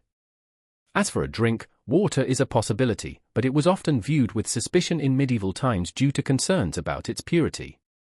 More likely, you have a small flask of weak ale, small beer, or very diluted wine. These beverages were generally safer, the fermentation process having killed off many harmful bacteria. Where do you consume this meager midday morsel? Whether scribes, particularly those in monastic settings with strict rules about eating only in the refectory, were commonly permitted to consume even this small snack at their actual writing desks, or if they were required to step away, however briefly, is a detail that likely varied between institutions. Let's imagine you remain at your desk, for the sake of efficiency and to avoid drawing undue attention to your break. You spread your linen cloth carefully to catch any crumbs. The thought of a greasy crumb or a sticky residue on your precious parchment is enough to give any scribe nightmares. You eat slowly, deliberately, though the entire pause will be brief. This isn't a leisurely affair, it's a pit stop. The scriptorium remains quiet. Other scribes might also be taking a similar pause, each lost in their own small world of bread and cheese. There are no shared tables, no cafeteria chatter. If there's any interaction, it's a silent nod, a shared glance of understanding. For the most part, you eat in solitude, your eyes perhaps unfocusing slightly, gazing at a distant point on the wall, or at a dust mote dancing in a shaft of weak sunlight that has managed to penetrate the gloom. This, right here, is your midday entertainment, the thrilling aerial ballet of a single speck of dust. It's a long way from scrolling through a news feed. The food itself is simple, but to your hungry body, it's welcome. The rough bread requires effort to chew. The cheese is sharp on your tongue. You might take a moment to gently stretch your aching back, to rotate your stiff neck, to flex your cramped fingers, now free from the grip of the quill. The cold is still present, of course, perhaps making the food seem even less appealing, but the act of eating itself generates a tiny spark of internal warmth. A quirky historical tidbit: in some monastic orders, particularly during periods of intensive work like harvesting or, indeed, long hours in the scriptorium, a practice known as a bever, derived from the Old French word bevre, meaning to drink, was sometimes permitted. This was a short, informal break for a drink and perhaps a small piece of bread, distinct from the main meals. It was a small concession to human need, a brief moment of refreshment. Your current pause feels much like this, a functional necessity rather than a true respite. Too soon, the small meal is finished. You carefully gather any crumbs from your cloth, perhaps brushing them onto the floor, where they'll eventually be swept away, or find their way to an enterprising mouse. You wipe your hands thoroughly on the cloth, ensuring no grease or stickiness remains. The thought of returning to your work with even slightly soiled fingers is unthinkable. You take a final sip of your drink. The brief interlude is over. The gnawing in your stomach has subsided, replaced by a slightly less distracting sense of modest repletion. Now, the mental shift back to work must occur. You look again at your exemplar, at the ruled lines on your current sheet of parchment, at the point where your last stroke ended. The world of words, of meticulous copying, reasserts its claim. The aches and chills, momentarily ignored, begin to make their presence known again, a gentle reminder that the afternoon's labor still lies ahead. With a quiet sigh, born more of resignation than complaint, you uncap your ink, pick up your quill, and prepare to re-enter the flow of focused creation. The meager morsel has done its job. It has provided just enough energy, just enough of a pause, to allow you to continue your vital, if unseen, contribution to the vast river of knowledge. The brief respite of your meager midday morsel is now a fading memory, a small, solitary island in the vast ocean of the afternoon's labor. You've re-immersed yourself in the exemplar, your quill once again tracing its path across the ruled lines of your parchment. The initial effort to regain the deep focus you had before your break was tangible, like coaxing a sleepy animal back to its task. But now, you are back in the rhythm, the familiar scratch of quill on skin, the dominant sound in your personal world. The afternoon stretches before you, a seemingly endless expanse of text. The sun, your silent collaborator and clock, continues its slow arc across the heavens. Its light, filtering through the high scriptorium windows, shifts gradually, changing the angle of shadows, altering the way the ink looks on the page, sometimes offering a brief moment of clearer illumination, other times seeming to fade prematurely as clouds drift by outside. You are acutely aware of this slow passage of light, as it dictates the practical limits of your working day. This is the long haul, the heart of the textual sea. Line after line, word after word, letter after letter. The work is intensely repetitive. You read a short phrase from the exemplar, commit it to your short-term memory, then transfer it through your hand and quill to your own page, striving for an exact reproduction of each character's form, size, and spacing. Then your eyes flick back to the exemplar, find the next phrase, and the process repeats. And repeats. And repeats. It's a meticulous, focused monotony, a kind of active meditation, though your aching back might argue it's less meditation and more a slow form of physical penance. The sheer volume of copying undertaken in scriptoria like this across the medieval world was immense, forming the bedrock of preserved knowledge. Scribes were the human conduits for religious texts like Bibles, psalters, and complex theological arguments. They painstakingly duplicated classical literature from ancient Greece and Rome, the works of Virgil, Cicero, Aristotle. They transcribed essential legal codes, medical treatises, and early scientific observations, ensuring these intellectual treasures weren't lost to the ravages of time. What you are copying today, be it a passage of scripture, a philosophical argument, or a chronicle of past events, is part of this grand, slow-moving river of information. Maintaining consistency is one of the afternoon's greatest challenges. As fatigue begins to seep more deeply into your bones and your mind, the precision of your script can waver. Letters might lean a little more, or shrink or expand slightly. The spacing between words can become irregular. You must constantly refer back not only to the exemplar but also to the lines you yourself wrote earlier in the day, striving to keep your hand uniform. A page of well-executed script should have a serene, almost woven texture, and any significant variation is a visual disruption, a mark of flagging attention. It's like trying to herd particularly wayward sheep with your brain and your quill. Each letter has the potential to wander off if you're not vigilant. The average daily output of a medieval scribe is a matter of considerable debate among historians and paleographers.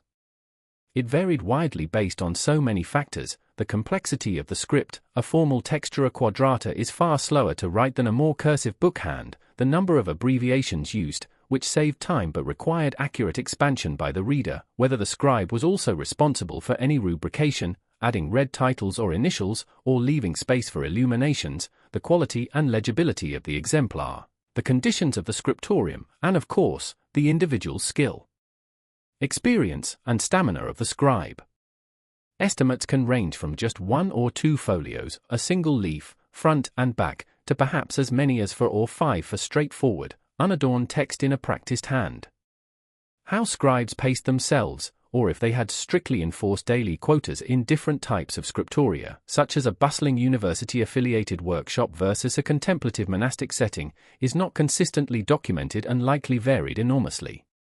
You simply work as diligently as you can for as long as the light and your own endurance permit. Later in the afternoon, as the sun begins its descent, the quality of light in the scriptorium noticeably deteriorates. The shadows lengthen, and the corners of the room retreat into deeper gloom. This is when eye strain becomes particularly acute.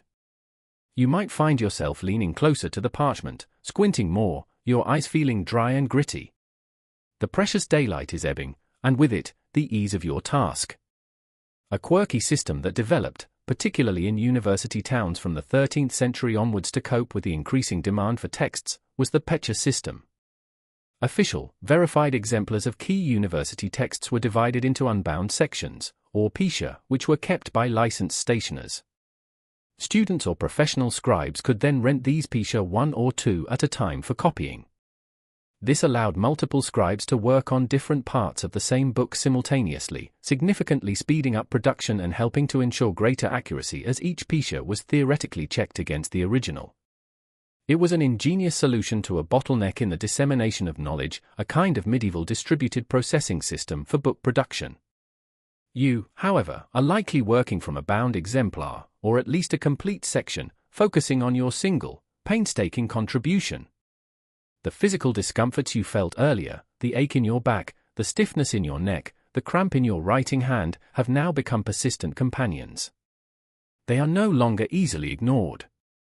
You might find yourself shifting your position on the hard bench more frequently, trying to find a new angle that offers even a moment's relief. Perhaps you pause more often to re-ink your quill, not just because it needs ink, but because it allows your hand a micro-break, a chance to flex your fingers. The quill itself wears down faster as your hand becomes heavier with fatigue, requiring more frequent resharpening with your penknife. Each of these small interruptions, while necessary, breaks the flow and makes it harder to maintain your pace and consistency. By this point in the afternoon, even your most elegantly formed letters might begin to look as though they, too, have had a very long and trying day and could do with a stiff drink of diluted wine. Mental fatigue is also setting in. Your mind, once sharply focused, may begin to wander. Stray thoughts drift in and out. The repetitive nature of the task, which can be meditative in shorter bursts, becomes a significant challenge to concentration over such a long period. You might find yourself rereading the same short passage from the exemplar multiple times before its meaning fully registers, or catching yourself about to make a careless error, skipping a line, miscopying a word. This is when the discipline truly kicks in, the conscious effort to pull your attention back, again and again, to the minute details of the script before you. The endless sea of text can feel overwhelming, your progress a tiny ripple on its surface. But each completed line, each finished page, is a tangible achievement, a small victory against the encroaching weariness and the fading light. The afternoon wears on, each stroke of your quill a small victory against the tide of the text and your own encroaching fatigue. You're in that state of focus monotony, your hand moving with a rhythm honed by hours, days, years of practice. The light from the window is beginning to take on a warmer, softer hue, a signal that the working day is slowly winding down, but there are still precious minutes, perhaps even an hour or more, of usable daylight left. Your mind is perhaps not as sharp as it was this morning, the letters on the exemplar might seem to blur just a fraction more easily. And then, it happens. Perhaps your eye skips a line in the exemplar, only to realize it a sentence later. Perhaps a word is muddled in your mind as it travels from the exemplar to your own page. Or maybe, in a moment of distraction caused by a particularly insistent ache in your shoulder, your hand twitches, sending a small, errant trail of ink where it shouldn't be, a tiny, dark spiderweb on your otherwise neat page. It could be an omission, a repetition, a misspelling, or an unsightly blot. Whatever its form, the moment you spot it, a cold knot forms in your stomach. That feeling is probably worse than discovering the cheese you had for your meager midday morsel was, in fact, a cleverly disguised piece of tallow soap. All that work, that careful preparation of the parchment, the meticulous ruling, the hours of painstaking script, and now this. This blot, this error, this tiny monument to human fallibility. The initial reaction is a silent groan, a wave of frustration. Your carefully cultivated flow is shattered. The pressure to maintain accuracy is immense, not just for the integrity of the text, but also because parchment is a precious, expensive commodity. Wasting a whole sheet due to an unfixable error is a costly mistake, one that would earn you the disapproval of the armarius and perhaps affect your standing or, if you're a commercial scribe, your payment. Now, you must engage in the delicate, tedious art of correction. The methods available to you are varied, depending on the nature and severity of the error. For a significant mistake, like a miscopied word or a blot, the most common solution, and a mainstream historical fact of scribal practice, is erasure. This isn't like hitting a backspace key. This requires your trusty penknife, the same one you use to sharpen your quills. You must very, very carefully begin to scrape away the offending ink. The goal is to remove the ink layer without unduly damaging the parchment surface, without making it too thin, and certainly without tearing it. It's like performing microsurgery on a very sensitive patient, or trying to diffuse a very tiny, very sensitive bomb made of animal skin. Each scrape is minute, controlled. You hold your breath, your focus absolute. The ink, especially iron gall ink, has already begun to bind with the parchment fibers, so it doesn't lift away easily. You are essentially removing the very top layer of the skin itself. Once the ink is gone, or as much of it as you can safely remove, the area will be rough, slightly abraded. It won't accept new ink well in this state. So, you must then prepare the erased spot. You might burnish it with a smooth, hard object, a piece of polished bone, ivory, or even a smooth stone, to flatten the raised fibers and restore some of its smoothness. Sometimes, a little chalk or pounce might be rubbed into the area to help the new ink adhere properly.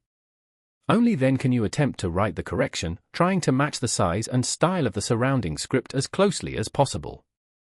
The corrected area, however, often remains visible to a discerning eye. The parchment might be slightly thinner there, or the new ink might sit a little differently on the treated surface.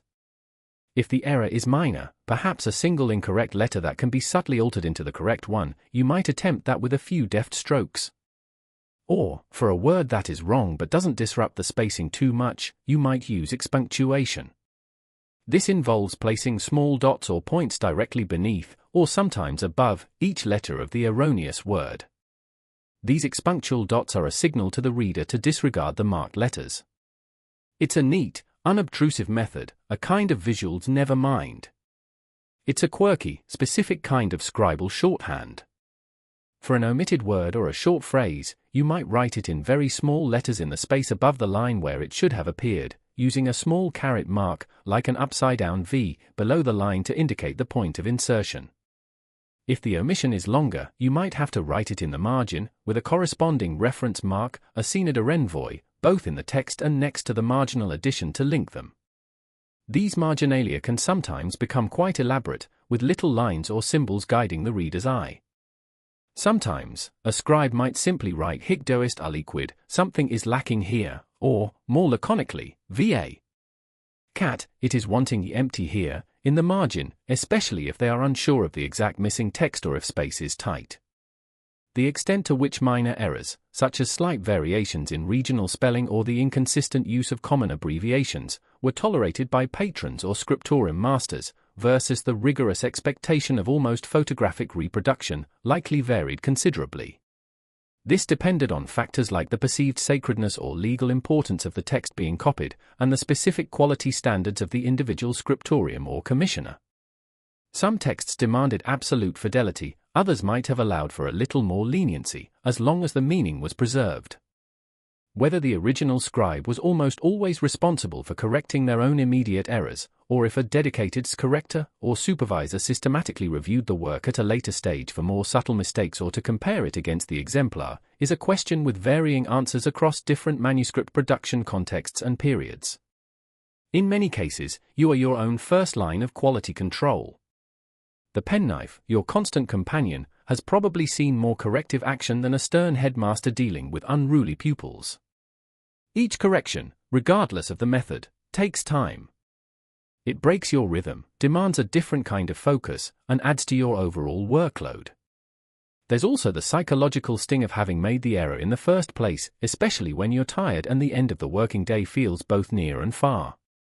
Some scribes, perhaps to vent their own frustrations or to implore future users to be careful, would occasionally include what are known as scribal curses in the colophon at the end of a book. These could range from gentle pleas for the book's preservation to dire warnings against theft, mutilation, or, indeed, the introduction of further errors by careless future copyists. It's a testament to how seriously they took their work, and how frustrating the introduction of errors could be. You finish your correction, whatever form it took. You survey the result. Perhaps it's a neat, almost invisible mend. Perhaps it's a little more obvious, a small scar on the page that will forever testify to this moment. You take a breath, try to shake off the lingering annoyance, and prepare to dive back into the textual sea. The flow of words awaits, and the day is not yet done. Each corrected error is a small battle won, a testament to your diligence in the face of imperfection. The aftermath of the error and its painstaking correction leaves a subtle residue of tension in your shoulders, a heightened awareness of the potential for mistakes. You settle back into the rhythm of copying, your world once again defined by the steady, dark lines of your iron gall ink on the pale, creamy surface of the parchment. It's a monochrome existence, this scribal life, a landscape painted in shades of black, brown, and the varying hues of animal skin. The most vibrant color you typically encounter on a daily basis might be the slightly alarming red of an inflamed knuckle from gripping your quill too tightly, or perhaps the off-yellow of a particularly old sheet of parchment that's seen better days. But then, perhaps as you glance up to rest your strained eyes for a fleeting moment, or as you carry a completed choir to the armarius, you catch a glimpse of something else. A flash of vibrant color. It might be on another desk in a different, perhaps better lit, part of the scriptorium where a different kind of artisan works. Or it could be on a set of nearly finished pages, awaiting binding, where the text you or another scribe so carefully laid down is now adorned with breathtaking additions. This is the realm of the illuminator, the miniaturist, a world away from your focused, textual labor, yet intimately connected to it. If your scriptorium is large or wealthy enough to employ such specialists, you might see them at their meticulous work. Their desks are different, perhaps flatter and littered not with the simple tools of a text scribe, but with an array of tiny pots and shells holding brilliant pigments, fine brushes made from the delicate hairs of squirrel or stoat tails, polished agate or hematite burnishes for making gold leaf gleam, and small knives for manipulating the precious gold. Their task is to bring light, quite literally, as illuminate means to light up, to the page, transforming a utilitarian text into a dazzling work of art. The colors they use are a treasure trove, a stark contrast to your sensible, hard-working black ink, which you might consider the older, more serious sibling in the family of scriptorium materials. The illuminator's pigments are the flamboyant, artistic younger siblings. There's the brilliant vermilion, a rich red made from cinnabar, or the more common and cheaper minium, red lead, which gives rubricated initials their name. Blues might range from the more affordable azurite, a copper carbonate mineral, to the legendary ultramarine. This latter, a deep, celestial blue made from painstakingly grinding lapis lazuli stone, which, as a quirky but well-known historical fact, was imported all the way from distant Afghanistan, was incredibly expensive, often worth more than its weight in gold. Its use was typically reserved for the most significant elements of an illumination, such as the robes of the Virgin Mary or Christ, instantly signaling the immense value and prestige of the manuscript. You can't just slap ultramarine around like it's common house paint, it's the medieval equivalent of a designer label, a mark of true luxury. Then there are the greens, perhaps verdigris, a vibrant but sometimes corrosive pigment made by treating copper with vinegar, or the more stable green earth or malachite. Yellows could come from the toxic but bright orpiment, arsenic sulfide, or the more gentle, fragrant, and also quite costly saffron. Lead white provided opaque highlights, and carbon black, the same base as some writing inks, was used for outlines and shading. These pigments weren't usually bought ready to use like modern tube paints. They often came as raw minerals, earths, or other substances that the illuminator or their assistants would have to grind finely with a muller on a slab, then carefully mix with a binder. A common binder was glaire, made from whisked and settled egg white, which gave the colors a beautiful luminosity and adherence to the parchment. Gum arabic, your familiar friend from ink making, was also used. The division of labor is a key aspect of manuscript production, a mainstream historical understanding. You, the scribe, painstakingly write the text, leaving carefully measured blank spaces for any planned decoration. This might be a gap for a large initial at the beginning of a chapter, a wider margin for a decorative border, or a rectangular box where a miniature, a small illustration, will later be painted. The illuminator then takes over these completed text pages, filling in those reserved spaces with their vibrant artistry. Whether the same individual commonly performed both proficient textual scribing and high-quality artistic illumination, especially for the most elaborate and skilled work, is a subject of ongoing discussion among manuscript scholars. While some multi-talented individuals certainly existed, particularly in smaller or less specialized scriptoria, the general trend, especially for luxury manuscripts, was towards specialization. The skills required were distinct, the calligrapher's rhythmic precision versus the painter's delicate control of color and form. You watch them, perhaps from a respectful distance, or you see their finished work. The gleam of burnished gold leaf, so bright it seems to capture the very sunlight, the intricate floral patterns coiling around the margins, the jewel-like intensity of the colors in a tiny scene depicting a saint's life or a biblical event. It's a world of breathtaking beauty, a sharp contrast to the disciplined austerity of your own black-on-parchment pages. There might be a twinge of something, not quite envy, perhaps, but a wistful appreciation for that explosion of color. If you tried to handle gold leaf, you imagine you'd probably end up looking like a poorly gilded, very frustrated statue, with expensive fragments stuck to your nose and eyebrows. Or perhaps, in your particular scriptorium, there are no illuminators. Perhaps the books produced here are purely textual, valued for their content and the clarity of their script rather than for decorative splendor. In this case, the glimmer of color is something you only dream of, something you've seen in a magnificent gospel book from a wealthier monastery or a nobleman's psalter that once passed through your scriptorium for study. You imagine the vivid hues, the painstaking application of gold, the stories told not just in words but in images. It serves as a reminder that the world of books extends beyond your daily, monochrome reality, even if your own contribution is the vital, foundational text upon which all else is built. Your work is the strong, plain architecture, theirs is the stained glass that floods it with light and story. The fading afternoon light catches the edge of your own page, perhaps highlighting a particularly well-formed sequence of letters, your own quiet, unadorned artistry. There's a different kind of beauty here, a beauty of order, of clarity, of knowledge patiently transcribed. Your black ink may not shimmer like gold, but it carries the weight of worlds, the echoes of history, the foundations of faith or reason. And as the day draws nearer to its close, you turn back to that familiar, demanding, and deeply essential task, leaving the dreams of dazzling color for another, perhaps sleepier, moment. The light, your steadfast but ultimately finite partner in this daily endeavor, is now truly beginning to fail. The warm, golden hues of late afternoon have deepened into the dusky mauves and grays of early evening. Shadows that were once distinct and sharp now blur and merge, swallowing the corners of the scriptorium and creeping across your desk. The meticulously ruled lines on your parchment are becoming harder to distinguish, the fine details of the exemplar's script a challenge for your tired eyes. To continue working in such dim conditions would be to invite error, to undo the careful labor of the preceding hours. It's time to bring the day's writing to a close. There might not be an official pronouncement, no bell to signal tools down. It's more an unspoken consensus, a collective acknowledgement among the scribes that the natural limit has been reached. You see other heads lifting from their work, shoulders stretching, the faint sounds of activity shifting from the rhythmic scratch of quills to the more varied noises of packing up.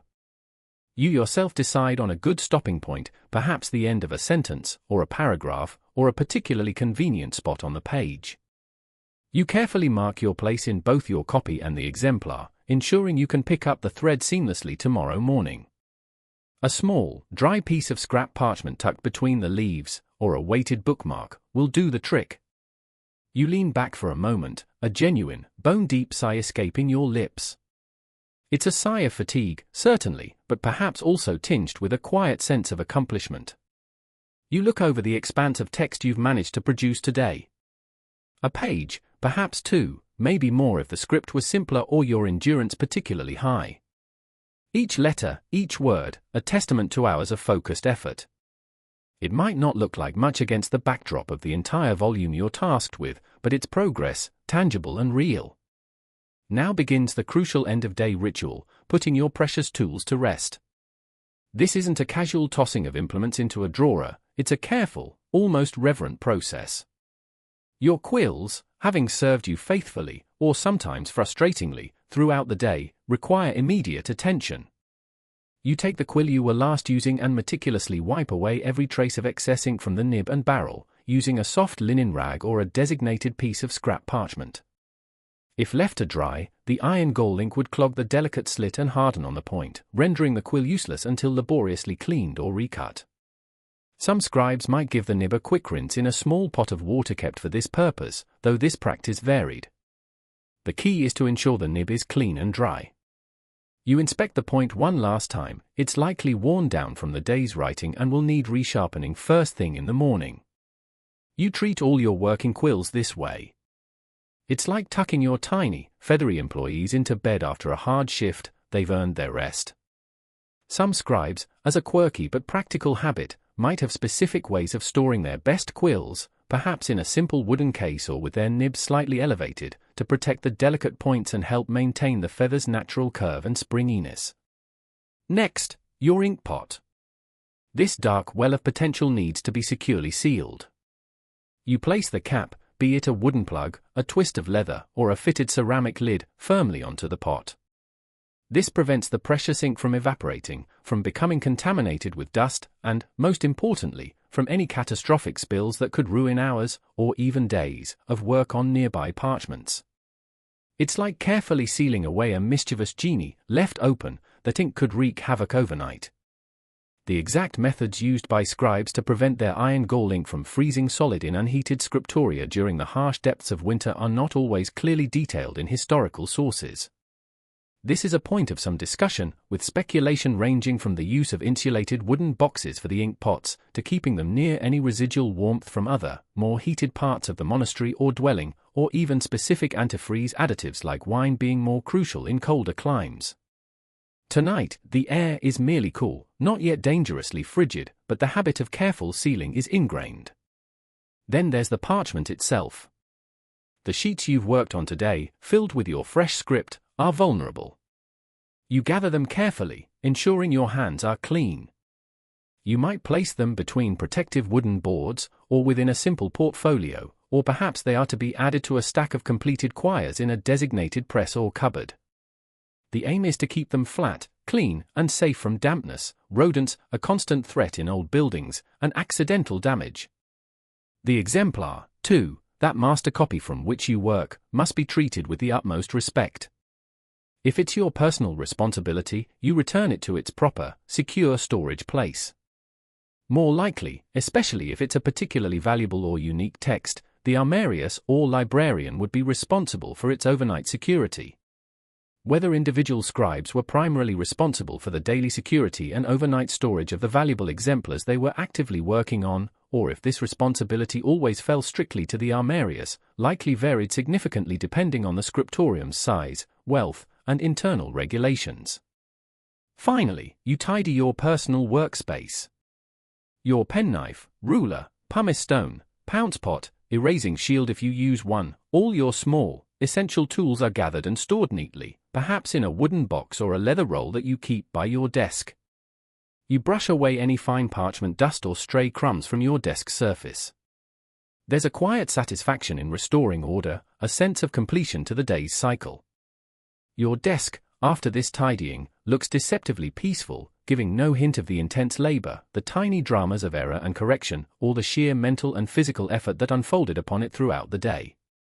Around you, other scribes are engaged in similar rituals. The scriptorium, which hours ago was filled with the subtle but persistent sound of writing, is now filled with the softer, more varied sounds of tools being wiped, lids being secured, and cupboards gently closing.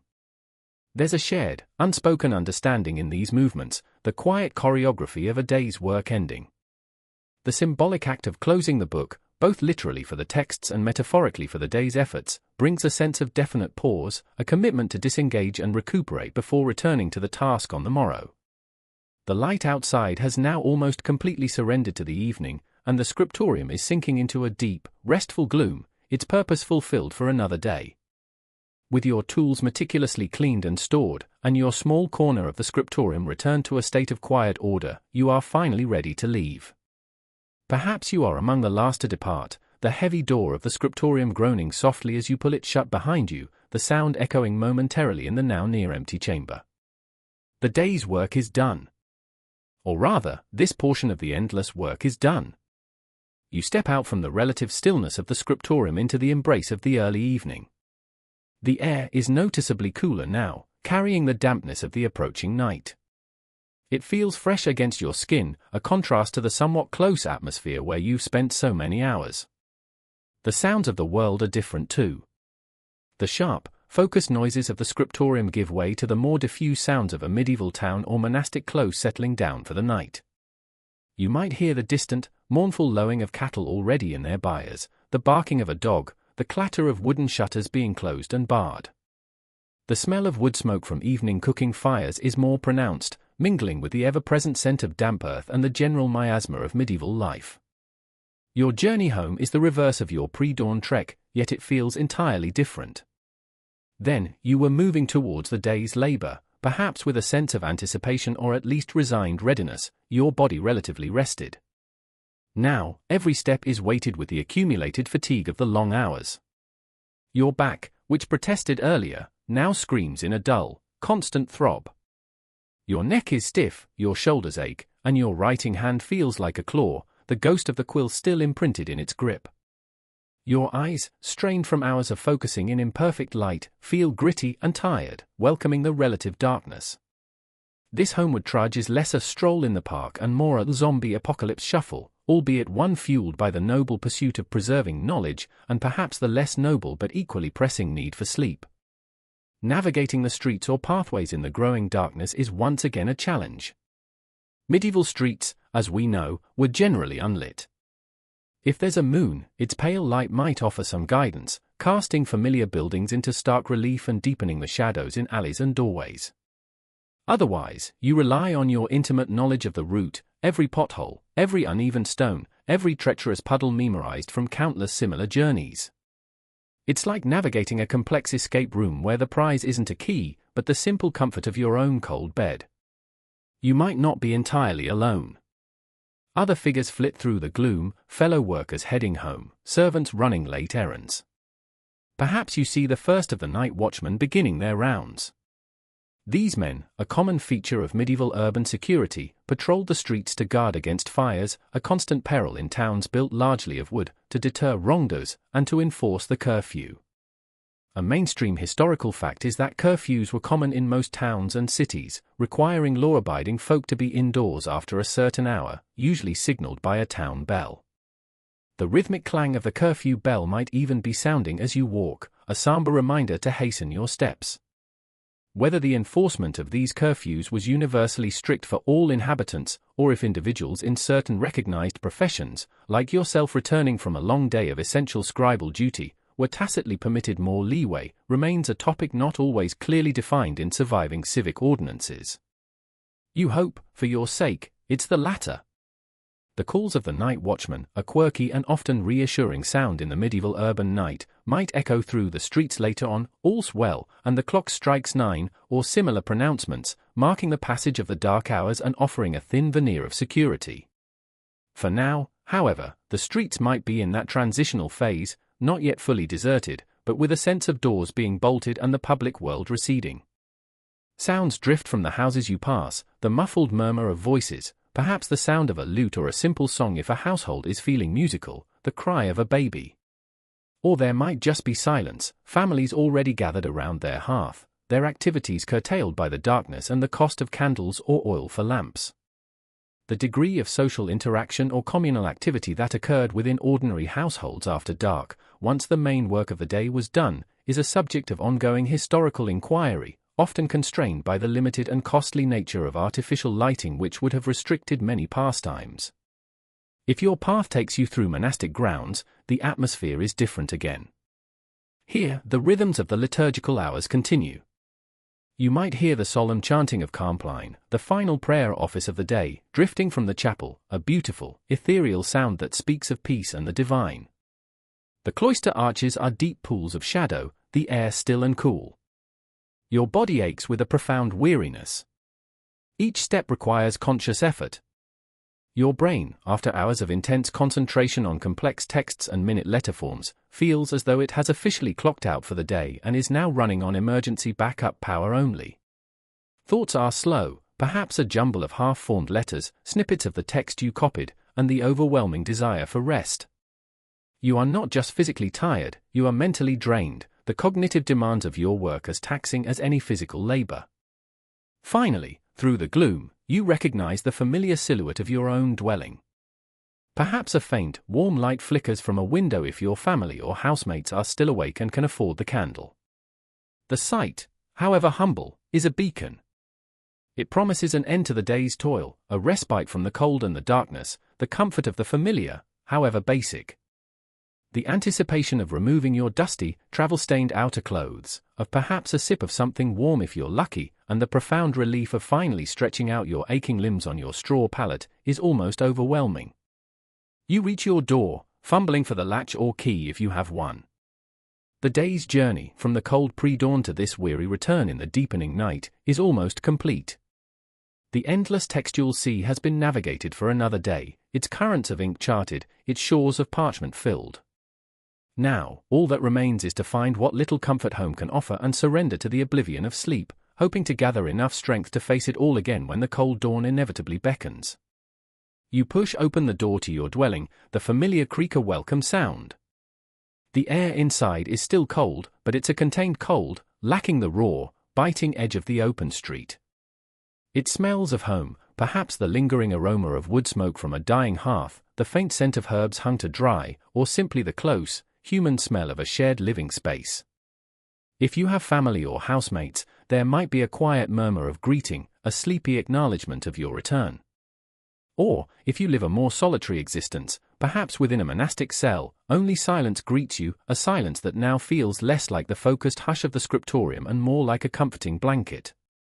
Your evening routine is as simple and unadorned as your morning one.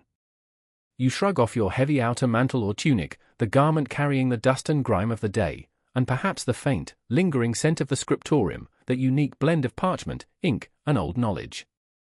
You shake it out, maybe hang it on a peg. There's no luxurious hot bath awaiting you, no leisurely wind down with a good book, you've had quite enough of those for one day, albeit in a different capacity. You might approach the water basin, the same one from this morning, its contents likely still numbingly cold. A quick splash on your hands and face, an attempt to wash away the day's labor, though the faint stains of ink around your fingernails and perhaps a smudge on your cheek might prove more stubborn. It's less about hygiene as your descendants would understand it, and more about a ritual cleansing, a symbolic shedding of the workday. You change into your simple sleeping tunic, the coarse linen or wool feeling familiar against your skin. Perhaps there's a last, very small morsel of food left from an earlier meal, another piece of bread, a cold leftover, which you might consume standing up, too weary to make an occasion of it. A sip of water or flat ale to wet your dry throat. There's no elaborate evening meal being prepared, no bright lights by which to read or socialize. The day's energy has been spent, and the costly candles or oil lamps are reserved for necessity, not leisure. Your main form of evening entertainment is the compelling prospect of oblivion.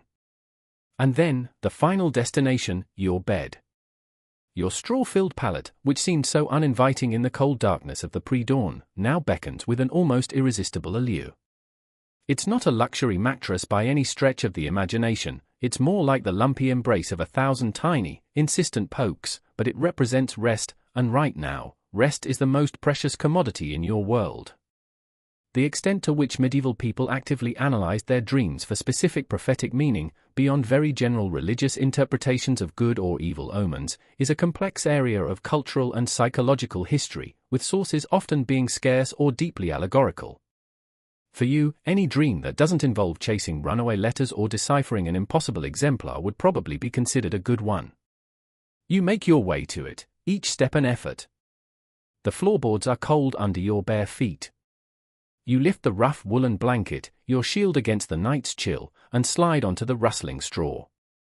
The familiar scent of it, dry and slightly dusty, rises to meet you. As you settle, every ache and pain from the long day makes its presence known with renewed vigor. Your back, your neck, your shoulders, your cramped fingers, they all throb in a dull, unified chorus of complaint. Sleep isn't just rest, it's the only period where your body gets to lodge its formal protests without your conscious mind trying to override them with the demands of work. Your hands, even after washing, might feel subtly stiff, the memory of gripping the quill for hours still etched into their posture.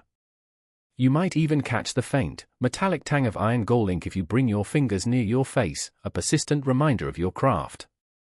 This is ink-stained slumber, quite literally. Closing your eyes doesn't immediately bring darkness and peace. Instead, images from the day flicker behind your eyelids, the intricate curves of the letters in the exemplar, the point of your quill hovering over the parchment, the ruled lines stretching into the distance, perhaps the unsettling image of that error you had to painstakingly correct. Snippets of text, half-formed words might drift through your mind, a kind of mental word salad that your brain is far too tired to toss properly. It's as if the scriptorium itself has imprinted itself onto your consciousness and is reluctant to release its hold. Many people in medieval times, a well-documented aspect of their daily life and faith, would say specific prayers before sleep. These weren't just expressions of piety, they were also for protection against the terrors of the night, against evil spirits, bad dreams, or the very real fear of sudden, unprepared death in one's sleep. You might murmur your own accustomed prayer, a familiar comfort in the darkness, a plea for safe passage through the vulnerable hours of unconsciousness. Some folk practices also involved the use of calming herbs like lavender or hops, perhaps stuffed into a small pillow or sachet and placed near the head to encourage restful sleep, though this was more likely a rural or household remedy than a standard scriptorium provision. The sounds of your dwelling settle around you. The sigh of the wind outside, the distant creak of the house settling, the soft breathing of anyone who shares your sleeping space. Whether the often communal sleeping arrangements in less affluent households, where families or multiple unrelated individuals might share a room or even a large bed for warmth, genuinely offered more of a comforting sense of security against the night's perceived dangers, or were primarily a source of constant minor disturbances and an utter lack of privacy, is a question open to some interpretation by social historians. For you, any sound that isn't the scratching of a quill or the stern voice of the armarius is probably a welcome change. Slowly, very slowly, the mental images begin to fade. The aches in your body start to recede into a duller background throb. The sheer weight of your exhaustion pulls you downwards, into the deep well of sleep. The day's toil, the endless textual sea, the cramps and chills, the fleeting glimpses of color, the meticulous care of your tools, it all begins to dissolve. Your breathing deepens, becomes more regular. The ink-stained world of the medieval scribe finally releases you to the temporary oblivion you so desperately need. You drift, sinking into the quiet darkness, gathering strength for the inevitable moment when the cold dawn will once again beckon, and the silent, demanding pages will await your hand. And so, you rest. The deep, profound rest of a body and mind pushed to their limits, a rest earned through hours of unwavering focus and patient craft. The last echoes of the scriptorium, the ghost of the quill in your hand, the phantom scent of ink and parchment, all begin to soften, to recede into the quiet landscape of your slumber. The chill of your small room is still there, a constant presence, but in the depths of your weariness, it too loses some of its sharpest bite, absorbed into the greater need for oblivion. Let the gentle rustle of the straw beneath you become a soothing whisper, a lullaby from an ancient time. Feel the tension slowly uncoiling from your shoulders, from your neck, from your tired, ink-stained fingers. Each breath you take is a little deeper now, a little slower, drawing you further away from the day's demands, further into the peaceful embrace of the night. The world outside your small dwelling continues its nocturnal turn, the moon casting its pale light, the stars wheeling silently overhead, but here, in this small space, there is only the profound stillness of your repose. There are no more lines to rule, no more letters to form with painstaking precision. The exemplar is closed, the ink is capped, the tools are quiet. All the tiny anxieties of the day, the fear of error, the pressure of the task, the discomfort of the cold, can now be laid aside, like a heavy cloak shrugged off at the end of a long journey. Allow yourself to drift on this peaceful tide, knowing that the work is done, for now. The pages you fill today will wait, patiently, for the new dawn. Imagine the deep silence of the medieval night, a silence far more profound than most of us can easily conceive, punctuated only by the soft sounds of nature or the distant call of a watchman. Let that silence envelop you, a comforting, protective presence. There is nothing you need to do, nothing you need to think about, except the gentle rise and fall of your own breath, the feeling of letting go, sinking deeper and deeper into a restorative, peaceful slumber. The day's drudgery, with its quiet sighs and its subtle triumphs, fades into the soft darkness. Sweet dreams.